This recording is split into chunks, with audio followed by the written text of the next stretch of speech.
ᱵᱚᱦᱚᱲᱫᱟ police और सान्ताड़ भितर रे तापाम तुपुर लगित ते नित धरी 38 जन थाना रे आकोट कातेट मेना कोआ और जमन्यू हो ठीक ठाक बांग को जमन्यू चोआ को कना चे इज जंग दा जंग हो ठीक से बांग को सेना चोआ को कना मेनते अभियोग को अगू का जतो हर गे पे बाडाया बहड़दा रे घटना चलन शुक्रवार हिलो जहां लेका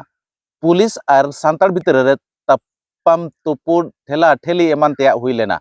और ओना घटना रे नित तिरिंग थाना रे 32 चे 32 खन 38 जन अटक कातेट मेना कोआ और 60 खन जस्ती होड़ा ᱧᱩᱛᱩᱢ रे मकदमा चालुआ मेनते बाडायो कना घटन दो नंका चालावेन गुरुवार हिलो बिसुई टोठा रिनिज मिद कुड़ी गिद्रा बहड़दा टोठा रेनांग इचा घुटू अतुते पेड़ा ए हेलेना और गुरुवार हिलो गे आज पुइसे लकियनता ओना मिनी बैंक ते आज जोटाव कुड़ी सला ए हेलेना बिंझुआ अतुते और बिंझुआ अतु रे कमी को चाबा काते रुवाड़ कान बेड़ा ले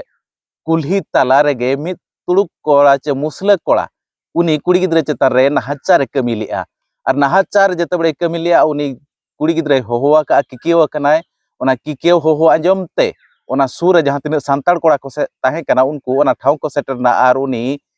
कुड़ी गिद्रे दु काते उनी पठान कोड़ा बांगमा मुसला कोड़ा को दाल तोल ले दिया और ओना घटना आंजम काते तिरिंग थाना पुलिस निंदा उनी कुड़ी गिद्रे चेतान रे जहां बेबड़ी कमी लिया उनी मिद निंदा को हरहो आंगाले दिया इना तायम दोसार लो बांगमा शुक्रवार हिलो ओना रगी तताव काते साय साय होड़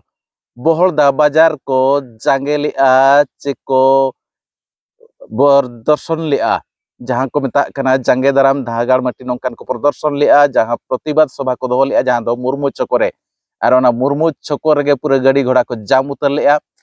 पुलिस खबर आंजाम काते सेटेलना नुको जते बड़े बुझे बुझियत को ताहेन उनको आदिवासी को चे सान्ताड़ को बांग को बुझेव लेना जते बांग को बुझेव लेना रगीते पुलिस उनको आदिवासी सान्ताड़ चितान रे लाठीचार्ज लिया चे दाल चलेना को जते बड़े को दाल चलेना सान्ताड़ हो रगी तताव काते पुलिस पाल्टा को दाल रुड़ चलेना और पुलिस जते बड़े को दाल रुड़ लेना मजिस्ट्रेट दायित्व रे जहां तहसीलदार ताहे कना उनिया गाड़ी को ढाका उल्टा वका मेनते बाडायो कना और पुलिस को दाल चयन खान ओना ओंडे खन को सहा लेना सहा काते सिंगड़ बेड़ा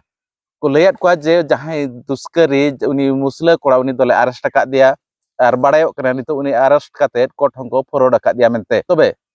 ओना कथा आंजम काते उनको आदिवासी सान्ताड़ को रुवाड़ कान ताहेन बारिया ट्रैक्टर ते आत्रा होरे ट्रैक्टर आकोट काते पुलिस उनको जते होड़े अगुलेट को थाना ते और थाना रे 60 जन पाखापाखिया ᱧᱩᱛᱩᱢ रे केस रेजिस्टर का और